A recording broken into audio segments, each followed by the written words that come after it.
nous parlons de reprogrammation mentale et comportementale. Alors la question évidemment qu'on se pose, c'est comment adopter de nouvelles habitudes? Parce que c'est de ça qu'il est question, Monsieur Herman.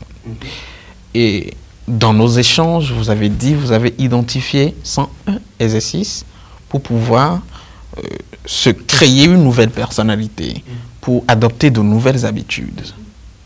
Et le premier exercice dont vous parlez, c'est toujours tirer meilleure leçon du passé. Comme nous le disions, c'est que comparativement aux animaux, nous les êtres humains, nous disposons de l'intelligence.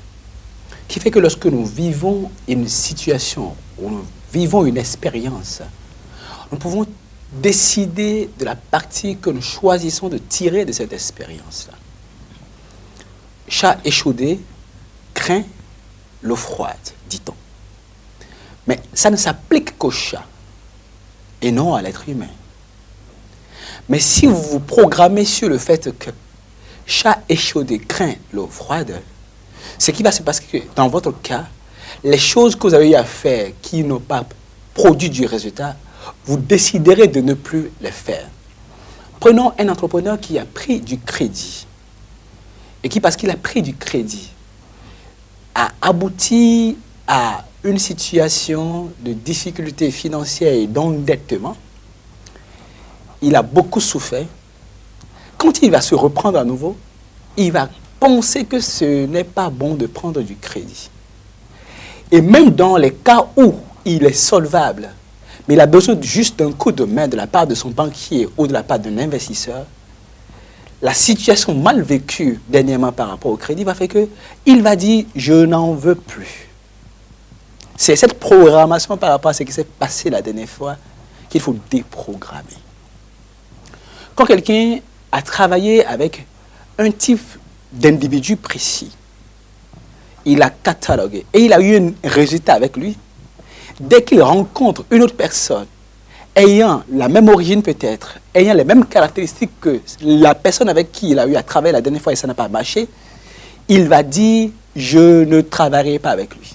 Puisqu'il dispose d'un programme qui existe déjà, qui lui dit « ces types de personnes conduisent à tel résultat ».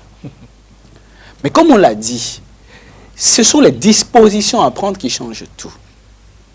De telle sorte qu'il y a des femmes, des jeunes filles, ou d'un certain âge, en général autour de 27 à 35 ans, qui arrivent à une situation où elles ne croient plus aux hommes. Elles ont tellement été déçues et que vous allez les entendre avoir un langage de type « il vaut mieux être seul que mal accompagné ». Cette programmation-là va faire que cette jeune fille va craindre et redouter tous les garçons qu'elle rencontrera et peut-être qu'elle aura du mal à se marier et qu'elle se mariera peut-être jamais. En fait, c'est ce programme qui est dans sa tête qu'il faut déprogrammer. Si bien que, imaginez un instant que j'ai eu à avoir de mauvaises expériences avec les garçons, en tant que fille bien sûr, et que je ne veux plus avoir ces mauvaises expériences. J'ai eu de mauvaises expériences avec des partenaires. Et je ne veux plus avoir ces mauvaises expériences. C'est le résultat qui est le problème. Je ne veux plus avoir des types de résultats. Je dois séquencer ou desséquer, si je peux ainsi m'exprimer, le processus ayant conduit au résultat. Comment est-ce que je me suis comporté moi-même? Comment est-ce que j'ai réagi face à ces comportements à lui? Comment est-ce que je pensais? Est-ce que je n'avais pas tellement peur au point où j'ai attiré ce qui nous est arrivé? Est-ce que je ne doutais pas de lui là où je n'avais pas besoin de douter de lui? Exemple, vous savez qu'il y a des femmes qui rendent infidèles leur partenaire. Il y a des hommes qui rendent infidèles leur conjoint ou conjointe. Donc ce qui se passe, c'est très simple. Si vous pensez que quelqu'un est infidèle, vous allez le traiter en tant que tel. Qu'est-ce qu'il lui reste à faire? Être infidèle. Puisqu'il vit déjà les conséquences du fait d'être fidèle, d'être infidèle, alors qu'il ne l'est pas en réalité. Donc cette personne, ce qu'il lui reste à faire, c'est d'être infidèle. Puisque le pire qui puisse arriver, s'il est infidèle, arrive déjà. Donc vous pouvez fabriquer un homme infidèle vous-même. Et vous allez voir que les partenaires possessifs, lorsqu'une jeune fille est tellement si possessive au point où elle jalouse déjà avant même que la personne ne commence pas à être infidèle, elle va faire de la personne une personne infidèle. Quand est-ce que les partenaires se trompent? C'est le jour où on s'est disputé, on dit, bah, alors là, c'est quoi ce truc? Et on va rejoindre le pneu de secours. Non, mais en même temps, c'est pas du tout facile. Vous dites, vos expériences, qu'elles soient bonnes ou mauvaises, il faut toujours tirer le son positif. Rappelez-vous, comment on peut arriver à tirer le son positif d'une mauvaise expérience? Oui. Rappelez-vous, nous avons dit ceci. Vous ferez une interprétation de la situation qui vous amène à vous sentir d'une certaine manière, pour agir d'une certaine manière, pour avoir un certain résultat précis.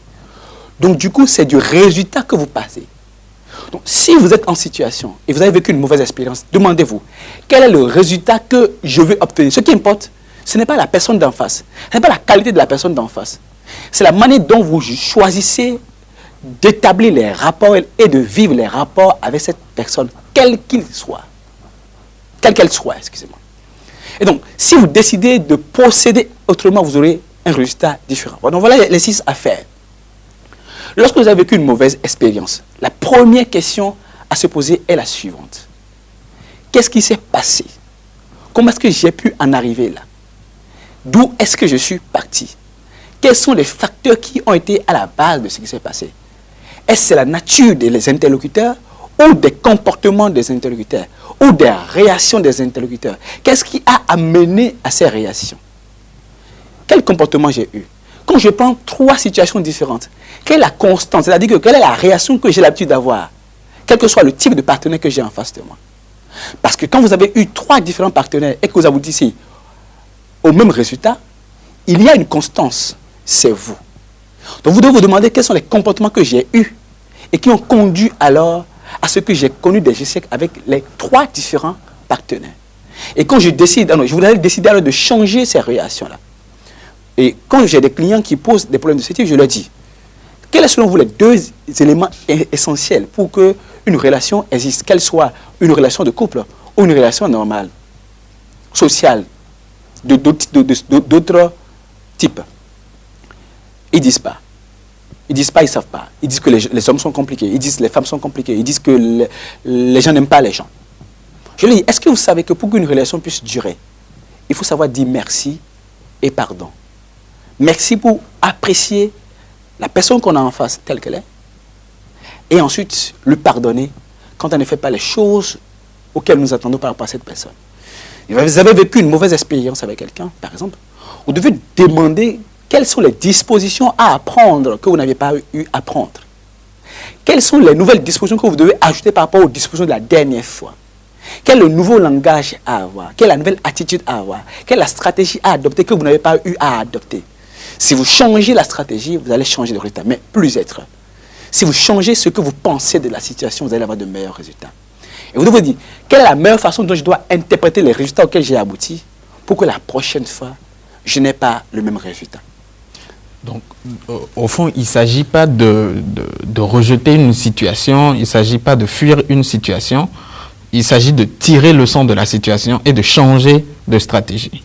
Vous savez, à chaque fois que vous avez une situation qui vous interprétez comme de l'échec, il se trouve que la situation vous a rendu visite. Quand elle vous a rendu visite, elle vous donne des leçons, et elle vous donne rendez-vous.